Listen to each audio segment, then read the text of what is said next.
in 1935. I was 15 in a Christian college, and at that time, very important discoveries of necessarily human paintings in caverns in the south of Spain were made, and the specialist said, very likely, these paintings date back to about 15,000 years from now. In my book of religious teachings, it was written that the first appearance of man on earth dated back to about 40 centuries before Jesus. I said to him, what is the credible? The father said me, no, please don't confuse two things. You have the science and you have religion. If there is something which is not in accordance, it's the religion who said the truth. But I told him that it is impossible. It's a well-established fact. The first appearance of man on earth cannot be evaluated to this time. It is impossible. We were educated. Religion said something, and science said another thing. I said to myself, something is going wrong.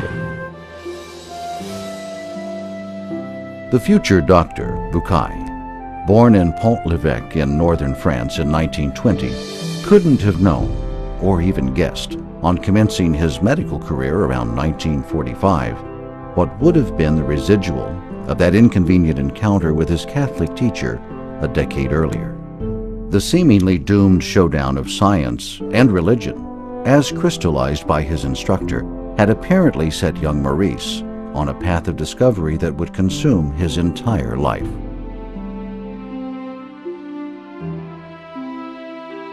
Bucaille had set out to examine the Holy Scriptures themselves in the light of modern scientific knowledge.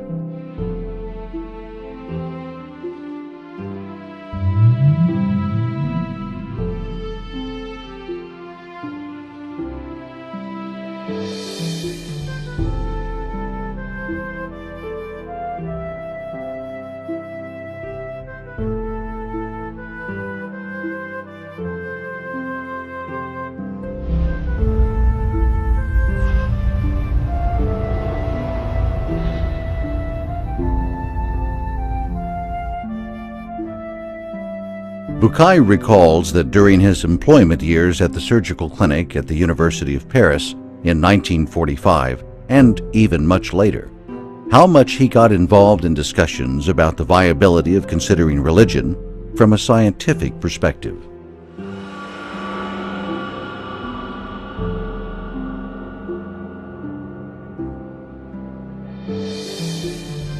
The outcome of his encounters were not altogether unexpected to Bucaille.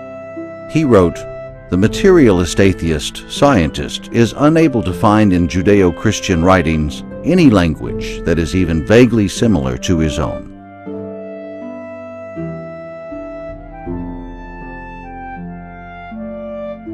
They contain so many improbabilities, contradictions, and incompatibilities with modern scientific data that he refuses to take texts into consideration that the vast majority of theologians would like to see accepted as an inseparable whole.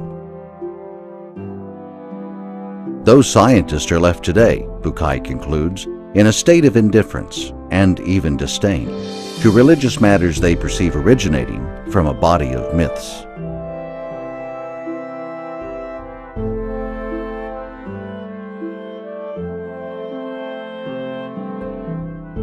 In the Gospel of Luke, for example, you have between Adam and Jesus 76 generations are mentioned.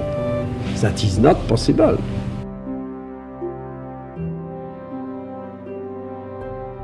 Bucaille had noted early on that when science and religion are discussed in the West, people are quite willing to confine themselves to Judaism and Christianity, but they hardly ever consider Islam.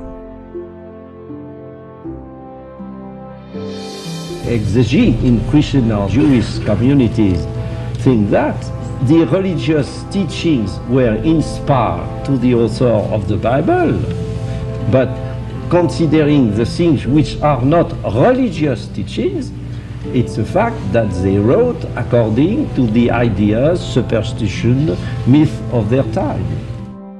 Alors il l'a fait en tant que catholique, mais il s'est intéressé à l'islam. Et je ne sais pas du reste dans quelles conditions, il ne me l'a pas dit. Et il a vu que dans le Coran, on insiste beaucoup, comme vous le savez, sur la création. La création qui est un signe de Dieu, ayat, les signes de Dieu dans l'univers, dans la création.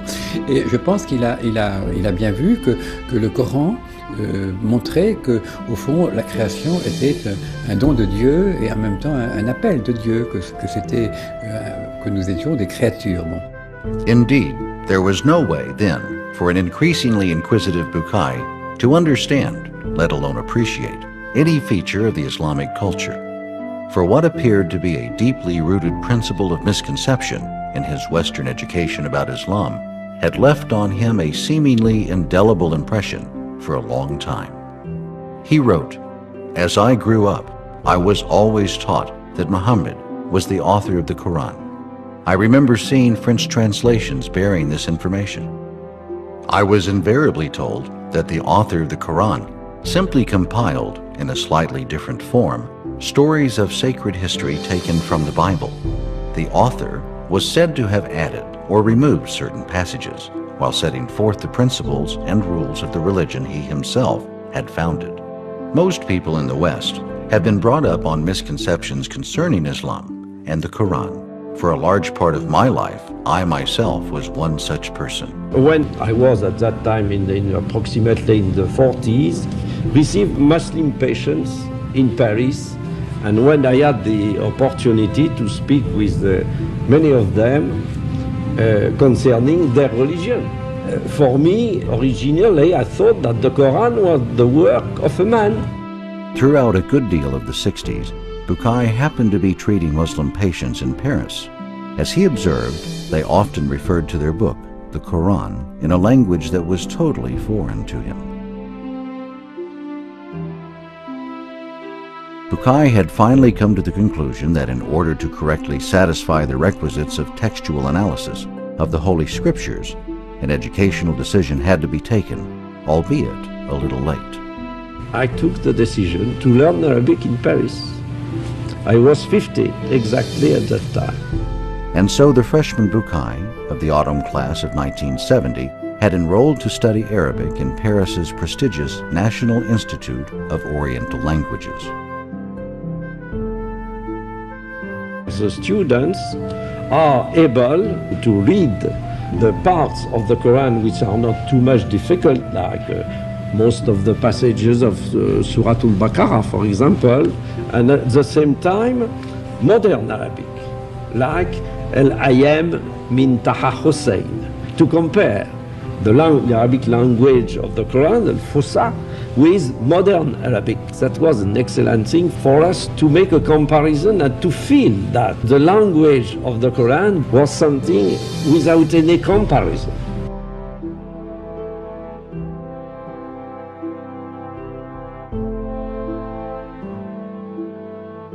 When I finished my studies, thanks to God, I was in a position to read the Quran without any preconceived idea. At the beginning, without at all a belief in the fact that the Quran might be the Word of God. In his book, Seeking Peace at Heart, of 2007, Professor Muhammad al-Talibi notices that the word mind is mentioned 49 times in the Quran.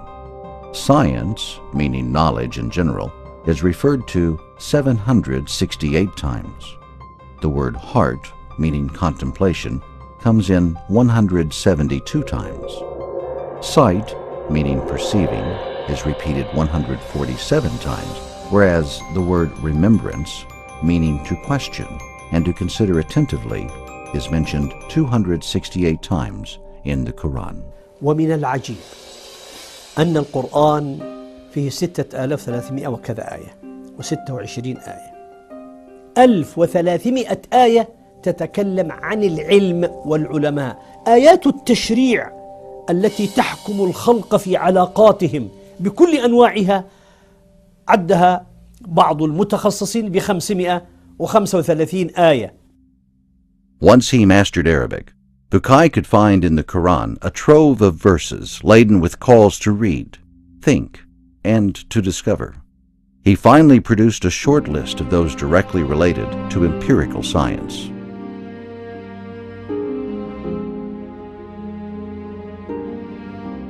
I took notice of a lot of verses. At the end, that was approximately between 150 and 200 verses, and gathered all these verses by discipline, by chapters, and I was extremely embarrassed. I said to myself, but it appears to me that it is impossible, considering what was the history of sciences, that a man would have written that almost 14 centuries ago. Seeking scientific precision in his search, Bukai reflects on what could be a scientifically acceptable or unacceptable passage in a certain scripture. He says, "What I intend to consider here are the incontrovertible facts, even if science can only provide incomplete data, but they will nevertheless be sufficiently well established to be quoted without fear of error." Perhaps the year 1976 stands out as probably the happiest and most prolific in Dr. Bukai's career. As the year opened, he almost completed a breakthrough study of certain holy scriptural texts in relation to selected modern scientific fields, notably medical examination of the Egyptian mummies. In that area, Bukai had applied his pioneering techniques to 2 specific pharaohs and, in the interim, succeeded in scientifically identifying the pharaoh of the Exodus. Bukai's study had reached to cover other scientific disciplines of astronomy, geology, biology, botany, embryology, and theoretical physics. The outcome was considered by many as a major breakthrough in understanding the scientific signs of one of those holy scriptures, the Quran. On February 17th, Bukai had relayed the outcome of his team's research, conducted in Cairo, on the mummies of Ramses II and his successor, Ptah, in a lecture delivered at Paris's National Academy of Medicine. In summer, his groundbreaking book, The Bible, the Quran, and Science, was published, crowning several years of research, including 5 of learning and reading Arabic. On September 26th, the mummy of Ramses II had arrived in Paris for treatment as a result of 2 years of persistent effort personally initiated and followed through by Bukai, which finally yielded an accord on top levels regarding the Ramses operation. On November 9th, Bukai had to head back once more to building number 16 at Rue Bonaparte. This is one of the oldest and most prestigious of science academies. One could clearly see the marks of the French Revolution on its facade. It is the French Academy of Medicine, which was founded in 1731.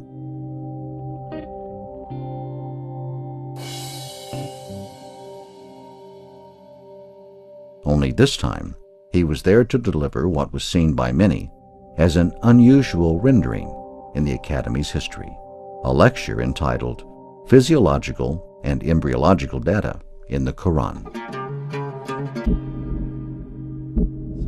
In 1976, for the first time, in a lecture at the French Academy of Medicine in Paris, the word Quran appeared.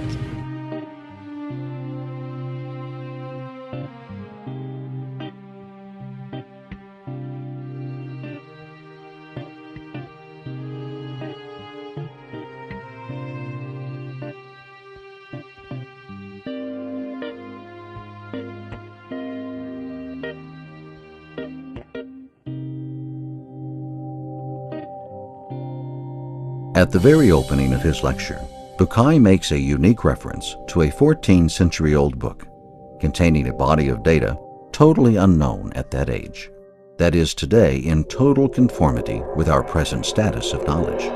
He added, that in itself stirs difficult problems. Being a religious book adds up supplementary questions to those problems. By examining the Quran, Bukai bluntly stated that the physiologist and the embryologist would be surprised to find references to data in these disciplines, as well as in many others, including the creation of the universe and the aquatic source of life. To provide a sound base for his conclusions, Bucaille went on to probe the authenticity of the Quranic text by examining the history and the method of the book's preservation. Immediate registration of the revelation, as it was read by Prophet Muhammad over a period of 23 years until the book had been collected in its present book form by the third Caliph Uthman bin Affan in the 7th century. They were stupefied, and the question which was put was the following: what are you sure that the text of the Quran we have now is the text of the old times? I said them, go to our national library and you will be able to find all texts of the Quran of the 8th century of the Christian era, and you will be in a position to compare the text of that time and the text which is widespread now. This was not an objection, that was a question. This lecture has not have been forgotten. Certainly not. The lecture was just the beginning. The phenomenal success of his book, the Bible, the Quran, and science, had unleashed unforeseen currents that not even Bucaille could have ever seen coming. And it seemed that Maurice Bucaille was the first Western scholar to write and publish in that field of comparative studies. حسب علمي كان ذلك كذلك. حسب علمي والله أعلم. ناقشت موريس بوكاي في كتبه الثلاث، وأنا قمت بمراجعة كتاب أصل الإنسان ترجمة من الفرنسية إلى العربية ومن الإنجليزية إلى العربية. شرفت بهذا العمل، وهذا أعطاني فرصة لمعرفة فكر موريس بوكاي أكثر. To his surprise, the first French edition of his book had sold about 120,000 copies in the first 5 months. The book appeared in 1976, and now it is a bestseller in France. The 13th edition in French was in preparation, and I have received last year the Golden Book Award. The publisher said me that last year they printed in French 140,000 copies, not including the pocketbook editions to be sent to foreign countries. Unlike his early high expectations, Bucaille had to suffer, in spite of his repeated explanations, several injustices on two fronts, socially and from the Catholics. Il n'a pas été bien reçu, parfois par certains chrétiens et parfois par certains musulmans. Il en a souffert certainement, parce qu'on lui a fait des reproches, on lui a fait des critiques qui vraiment l'ont peiné. Et moi j'ai vu sa peine, et je trouve qu'on ne doit pas être injuste, et qu'il y a eu contre lui des critiques injustes. You do not think that it is a belief in Islam which would have been as the starting point of the thing. Not at all. It is through a scientific reasoning. I said the Quran cannot be the work of a man. هذا الكتاب أثار غضبا شديدا من طرف الكنيسة، وكان الأب لأنه يعرف كتاب بوكاي من الرهبان الذين بقوا على صلاتهم الودية مع موريس. دكتور بوكاي كان يحب الحوار بين العلم والدين. كان طبيب ورجل العلم، وكان مؤمن، وكان يعتقد بأن لابد من العلم والدين يمشوا معا. هذا فضل موريس بوكاي، وكون هذه الشهادة تأتي من رجل غربي مسيحي كاثوليكي لا علاقة له بالمنطقة العربية، وتأتي بهذه القوة وهذا الوضوح وبهذه الموضوعية، هذا الذي حمدناه له. It's a terrible thing when in your life, when you are almost 50, you have in your mind, you say, but maybe I am completely wrong about the Holy Scriptures, but it's terrible. Alors, I wanted absolutely to improve my knowledge concerning the Quran without any particular aim, not at all. وقعت قطيعة لا شك فيها بين مورس بوكاي ووسطه. Oui, certains chrétiens pensaient qu'il était musulman, qu'il défendait mieux l'islam que le christianisme. Et certains chrétiens ont cru, à tort à mon avis, qu'il avait écrit ce livre pour dire l'islam est vrai et le christianisme c'est faux. Ce n'était pas du tout son idée. Mais certains chrétiens lui ont reproché finalement de montrer trop bien les valeurs de l'islam, du Coran, en disant le Coran et la science s'appliquent très bien ensemble, tandis que la Bible et la science ne s'appliquent pas. My problem is very simple, to say the truth. In 1976, it didn't seem that the social pressure, subtle or explicit, that Bukai has had to fall under, could bend the determined scholar as he declared his major conclusion: Quran and science are intertwined. بوكاي انتصر على الكبر وانتصر على الضغط الاجتماعي. So, years later, while still basking in the phenomenal success of his first book, The Bible, the Quran, and Science, Bukai's life plan has shown a major shift. He decided to dedicate all his time to scientific research in relation to the scriptures. In 1982, Bukai quit the medical profession for good to walk in unexpected ground. On April 16, 1980, Dr. Bukai was a night guest on Journal de la Nuit. The news show aired on Channel 1 of the French television. Introduced as the author of The Bible, the Quran, and Science, Bukai was interviewed to comment on his contribution to the Islamic conference held in London's Albert Hall in solidarity with Afghanistan soon after the communist Soviet invasion in December 24, 1979. Bukai says, "Indeed, the Islamic world is now boasting a considerable power that cannot be ignored. It certainly plays a sizable role in the development of industry and trade worldwide. Of course, no one can underestimate the rising value of energy, of oil. As history tells us, in each era, some countries play a major role in our world. It seems now that the Islamic world is called upon to play such a role." With an ever-increasing number of prints and translations of his book, The Bible, the Quran, and Science, it seemed that the school of exploring scientific signs in the Holy Scriptures is really gaining new momentum. Il était donc médecin, il était compétent dans les sciences. Il n'avait pas une formation théologique vraiment très très profonde. Il n'avait pas fait d'études de théologie chrétienne et même musulmane. Il connaissait le Coran, mais il n'avait pas étudié les grands auteurs coraniques de musulmans. Il n'avait pas fait l'exégèse, par exemple. Et du côté chrétien aussi, il n'était pas très au courant des recherches de l'exégèse et de l'histoire du christianisme. اتجاه حوار بين كتابين، القرآن من ناحية والكتاب المقدس من ناحية أخرى. كان صيحة ودويا علميا. كان غربيا، لم يكن شرقيا، يتهم بأنه يكتب بحكم العاطفة، شهادة مثقف غربي، ثقافة عالية.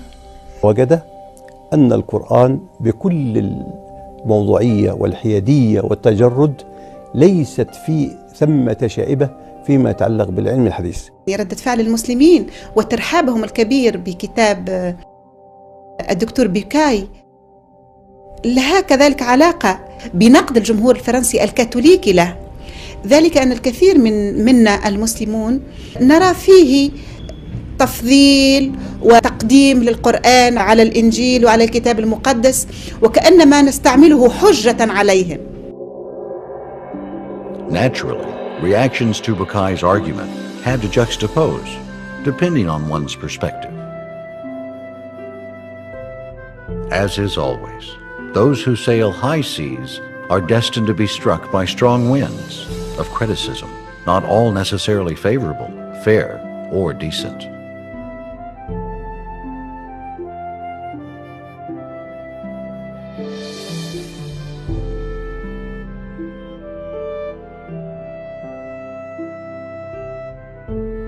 Je trouvais en lui beaucoup de volonté, de spiritualité, de fidélité, de dialogue, de volonté de paix, et je trouve que cela mérite le respect. C'est toujours la même chose, les gens qui avancent des idées ne sont pas toujours compris.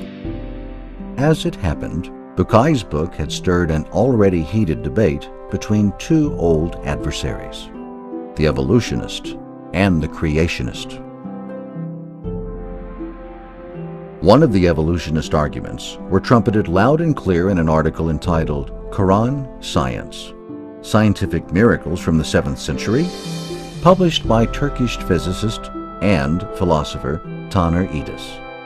In an all-sarcastic tone, the writer defends his case against the apologetics who hunt for scientific miracles in the Quran. On top of the list, of course, comes Maurice Bucaille, who was introduced by Edis as a French surgeon popular in Islamic circles, as Western scientists acknowledging that the Quran did not contain a single statement that was assailable from a modern scientific point of view.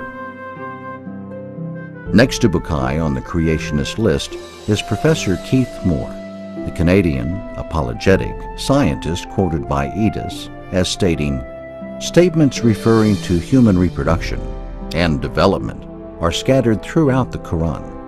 It is only recently that the scientific meaning of some of these verses has been appreciated fully."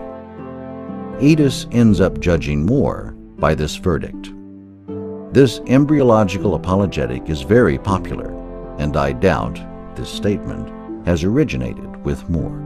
Muhammad could not have known these facts about human development in the 7th century because most of them were not discovered until the 20th century.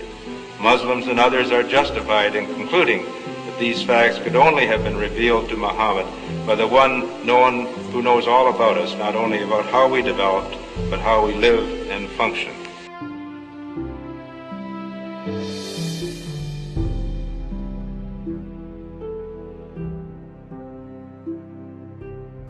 موريس بوكاي لم يكن لاهوتيا وليست له الثقافة لاهوتية ولم يكن راهبا كان طبيبا من أشهر الأطباء. The Parisian gastroenterologist of fame and the passionate Egyptologist Dr. Maurice Bucaille enjoyed the merit of combining his scholarly knowledge of the biblical and Quranic texts with his ancient Egypt background to embark on a new journey that crowned his quest for harmonies of the Holy Writs with modern science.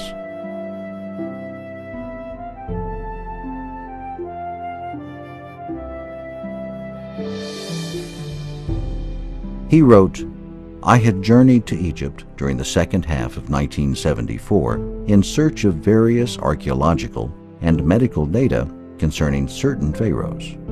In particular, I was after documents pertaining to the Exodus. My intention was to examine certain passages in the Bible and the Quran under the light of recent information provided by Egyptian archaeology. During my first visit to the royal mummy's room, I wondered whether or not my plans for this research would lead to conclusive findings, and whether I would be able to effectively justify the confidence the Egyptian authorities had placed in my project.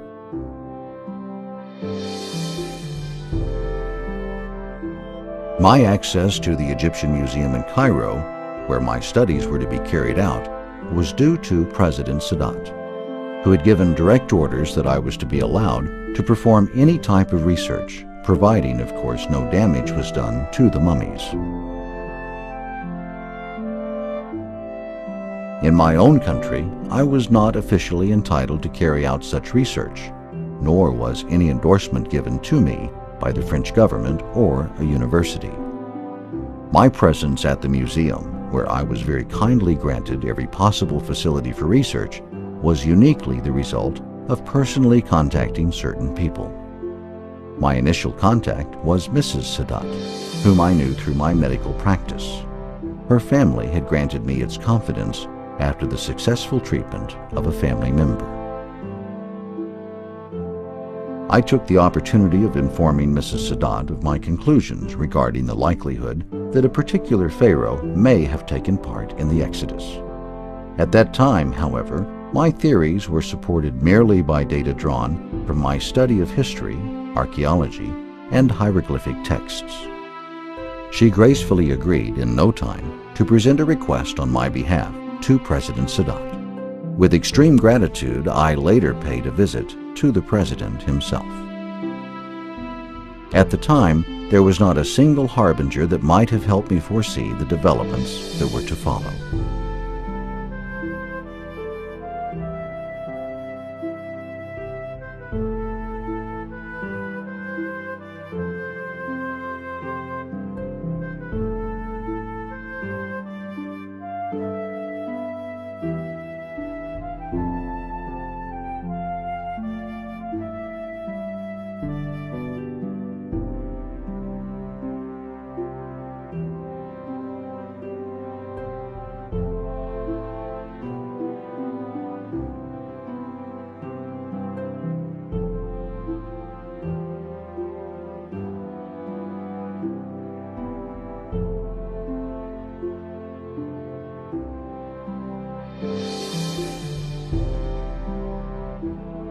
At first, I was, of course, fascinated by the outward appearance of both pharaohs when I entered the mummies room of the Egyptian Museum in Cairo in 1974. In that year, 3,212 years had elapsed since the death of Ramses II. The only parts of the body of Ramses II that were visible to visitors in 1974 were the head and the left hand, the rest being draped with coarse linen not unlike burlap. The mummy was laying supine in an open coffin, visible through the glass sides of a rectangular display case with a removable glass cover. How the mighty had fallen. The sight of the hand, a symbol of power and force, led me to imagine Ramses II as a young sovereign and warrior during the first 20 years of his rule.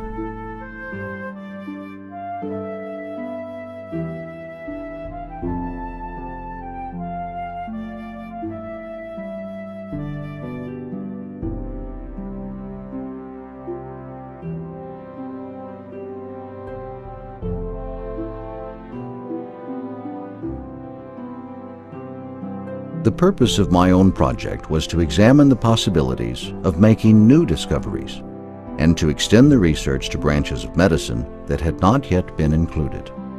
The research was to focus on the remains of two pharaohs. Mernptah, research in the field of forensic medicine, was to prove of great value in determining the cause of his death, and Ramses II, thought by many biblical scholars to have been the pharaoh of the Exodus. It seemed to me that the experts' arguments were weak in terms of factual evidence, and that precise data on the condition of the pharaohs at the end of their lives could cast light on the matter, providing indisputable evidence. Our earlier studies had already shown that the mummy of Ramses II, and likewise other pharaohs' mummies, had suffered serious damage before the bodies of numerous kings were discovered in the necropolis at Thebes nearly a century ago. In the case of Ramses II, the damage was twofold. First, structural, the extent of which had already been determined by X-rays, and secondly, biological, the causes of which had already been discovered as well.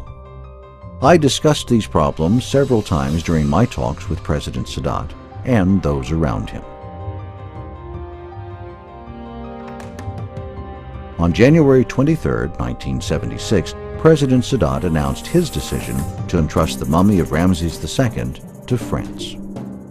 He asked me personally to announce the measures that needed to be taken to rescue the other deteriorating mummies after Ramses' stay in Paris.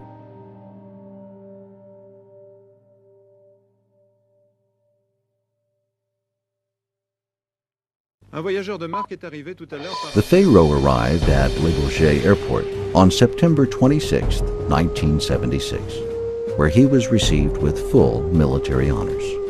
The case containing the mortal remains of the king was removed from the plane.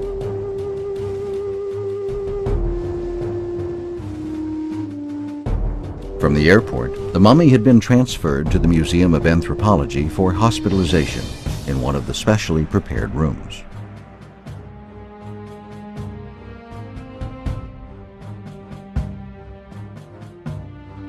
On June 29, 1977, Pari Match reported that the truck containing the packing case and its occupant was ordered to pass by one of his two Luxor obelisks at Place de la Concorde, so that the ancient monarch's soul could contemplate his glory inscribed on the stone in dithyrambic terms.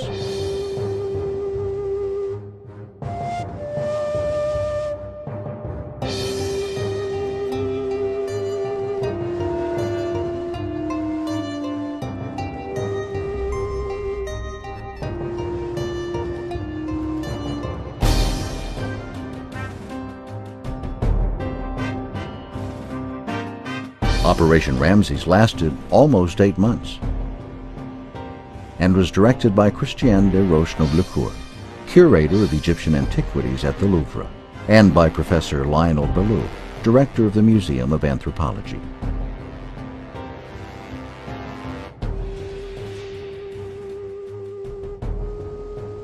Eventually, the genuine French passion about Egyptology, as dubbed by a French newspaper, had inevitably sparked a clash of interest among the doctors and the curators. The first casualty was Bucaille, who had been totally denied the honor of participating in the rescue of Ramses' mummy. Only after the conclusions of his team's research were made public in 3 lectures given upon invitation from the Department of Egyptian Antiquities at the Louvre in autumn 1975, and the other 2 at the Institute of Human Paleontology in May 1976. By summer of 1976, Bucaille's book, The Bible, the Quran, and Science, was already setting a stir in motion in some Parisian circles. And as Dr. Bucaille had been deprived the honor of being at the reception of the mummy, he single-handedly initiated its treatment 2 years earlier. He was denied even attendance at the official farewell ceremony given to the celebrated pharaoh Tuesday morning, the 10th of May, 1977, at Le Bourget Airport.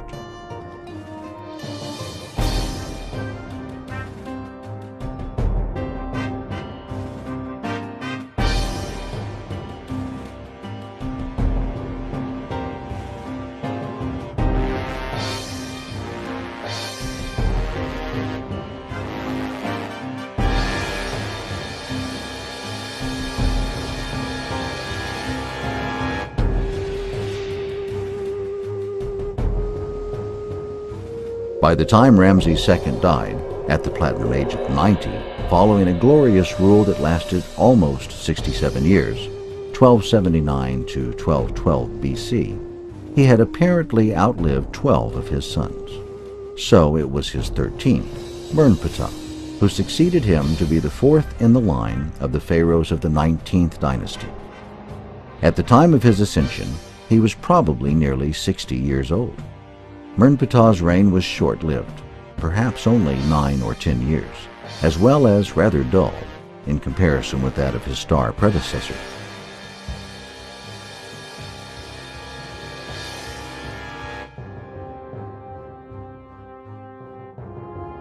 According to the Oxford History of Ancient Egypt, he ruled from 1213 until 1203 BC. Mernptah's tomb is marked KV8 at the Valley of the Kings on the Nile's west bank, opposite of today's Luxor, ancient Thebes. When his mummy was not found in his tomb by 19th century archaeologists, they concluded that his body had drowned and lost forever in the water walls of the Red Sea while pursuing the fleeing Israelites according to the Old Testament's Exodus.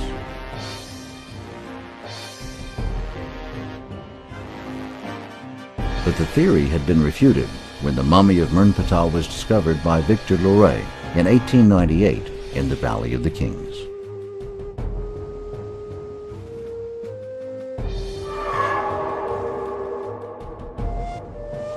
The study of both the Quranic and biblical narrations is specifically interesting here, mainly because the two narrations share a lot in common. There are certainly divergences, but the biblical narration has a considerable historical value. It does help to identify the pharaoh, or rather, the two pharaohs in question.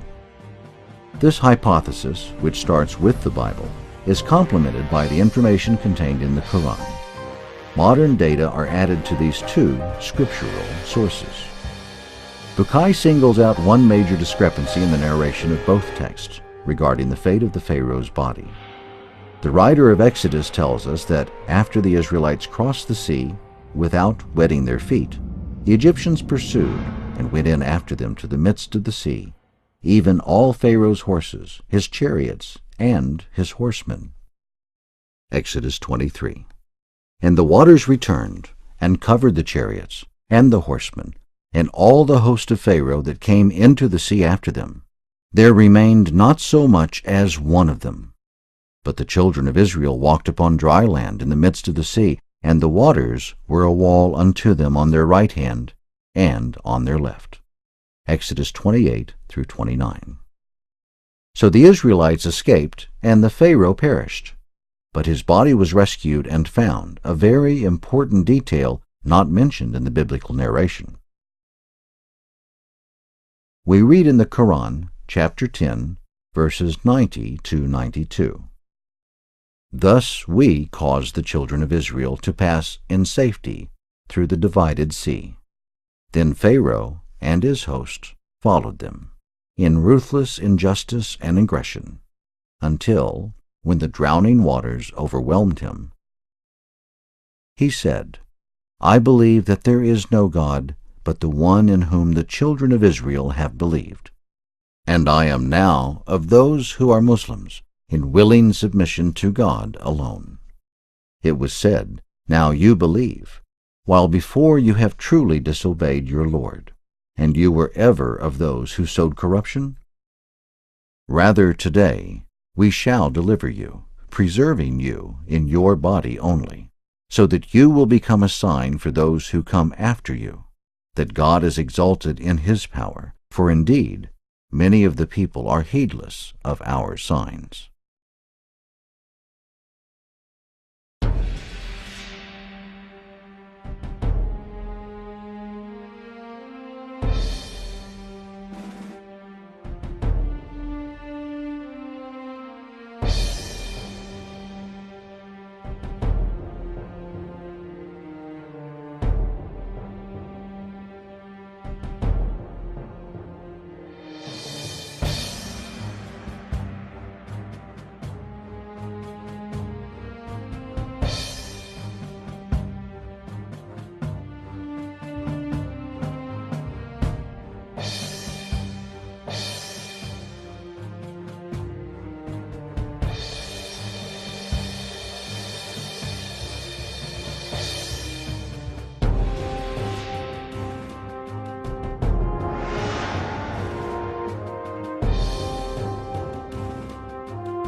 As a young man, Moses, after slaying an Egyptian, fled from the face of Pharaoh and dwelt in the land of Midian.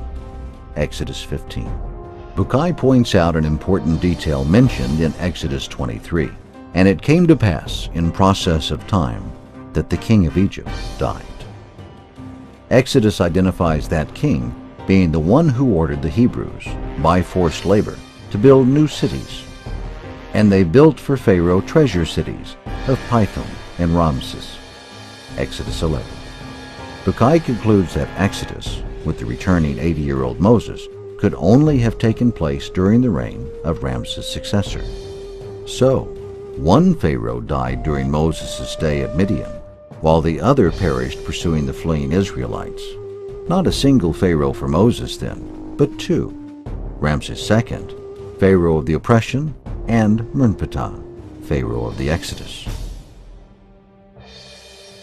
Having published the results of his examination of the mummies of both pharaohs, freely conducted in the Cairo Museum during 1974 and 1975, Dr. Bukai had headed on the afternoon of February the 17th, 1976, to the French National Academy of Medicine to present a paper entitled Application of Medical Methods to the Examination of Pharaonic Mummies, in which he introduced the conclusions reached by his Egyptian Franco team.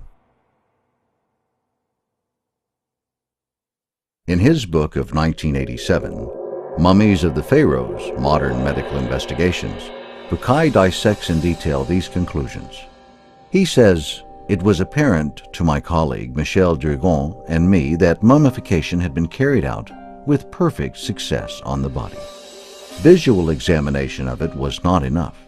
However, what we needed was material proof. This we obtained by microscopic analysis of a tiny fragment of the mummy. It was examined under the microscope by Professors Jacques Mignot and Michel Durgon. They were thus able to show the perfect preservation of the smallest anatomical details visible, the transversal striations of the fibrilla, as we have already seen on other mummies. For it to have retained these microscopic features to this day, the body must have been embalmed while in good condition. Otherwise, decay and putrefaction would have set in." Bukai continued, "The lacuna in the right part of the thorax may well have been the result of an injury sustained during the subject's lifetime. The cranial lacuna is of great forensic importance. Its presence may suggest a craniocerebral lesion received during the subject's lifetime, a fracture with a penetrating wound seriously injuring the brain. In all likelihood, this lesion caused a very rapid death." After grueling research, the final conclusion was reached in Bukai's words. This would have brought on death very quickly, and the body had been submerged before or after the pharaoh was killed. Whatever the case, he does not appear to have stayed in the water for long. "I have searched for a contradiction of any kind between our medical observations and the narrations of the Exodus contained in the book of Exodus in the Bible and the Quran. But I can find no argument to oppose the theory I hereby maintain.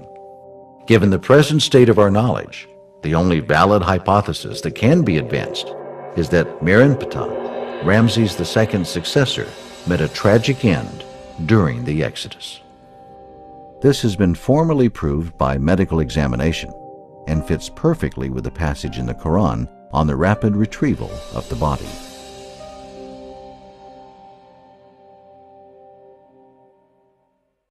"Rather today we shall deliver you, preserving you in your body only, so that you will become a sign for those who come after you, that God is exalted in his power, for indeed many of the people are heedless of our signs." Here is a material presence of the mummified body of the man who knew Moses, resisted his pleas, pursued him as he took flight, and lost his life in the process.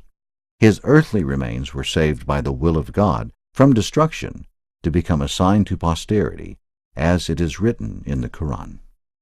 Bukai wraps up his argument with a piece of advice for those who seek, in modern data, a proof of the veracity of the Holy Scriptures. He asserts, "They will find a magnificent illustration of the verses of the Quran when they see the retrieved body of the Exodus Pharaoh by simply visiting the Royal Mummy's Room in the Egyptian Museum in Cairo.